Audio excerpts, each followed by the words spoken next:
媳妇，你大晚上的收拾东西干嘛呀？我要回娘家住2天。你这突然回去，等下他们以为咱俩又吵架了呢。来，先坐，快坐，快坐，别动了胎气啊。你说我呀，没缺你吃，也没缺你穿，我一天打3、4份工，我这还不够辛苦啊？我知道你辛苦，但我也没办法。自从你爸来了之后，我没有睡过1天好觉。他那个呼噜声打得震天响啊，连隔壁邻居都听得到。你要我怎么办嘛？媳妇，你看咱俩结婚啊，这车子啊，这房子啊，都是我爸拿的钱。你说他年纪这么大了，好不容易来城里住2天，你就开始嫌弃他了？老公，我没有嫌弃咱爸的意思，可是你看我这肚子都7、8个月大了，我也没有睡过1天好觉。你就算是不心疼我，你也心疼咱们孩子吧。媳妇啊，其实这几天啊，我也没睡好，我现在啊，不是在想办法吗？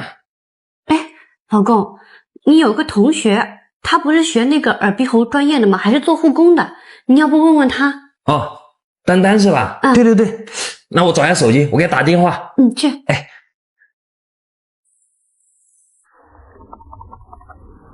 喂，丹丹。哎，杨哥，你下班了没有？还没呢，还在给老人收拾房间。啊，我有一件事情啊，想问一下你。哎，你问。就是啊，我不是把我爸接过来吗？他呼噜声啊实在是太大了，吵得我妈都睡不好。主要是我媳妇啊，她不是啊马上要生了嘛，这吵得她睡不好，她晚上又都回娘家了。你说啊，这么大的肚子，我能让她回去吗？是，这大晚上的也不放心啊。哎，是的，哎，那这个问题你有方法解决吗？就是你爹打呼噜这个事儿是吧？哎，对。没问题的，好解决。那太好了，那你那个等一下下班过来有没有空？有空。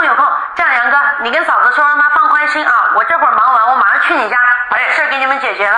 哎，好嘞，那我在家等你啊。好，一会儿见啊。好。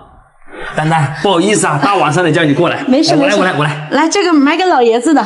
你来就来，还带东西。哎呀，买给老人家的嘛。来，丹丹，哎，你坐，走。行。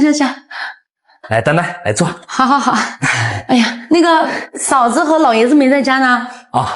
我让你嫂子啊带我爸去下面转一下，因为这个事情啊，等下他听到我怕他多想。是，你刚刚电话里跟我说了嘛，其实就是因为老人家打呼噜，是不是？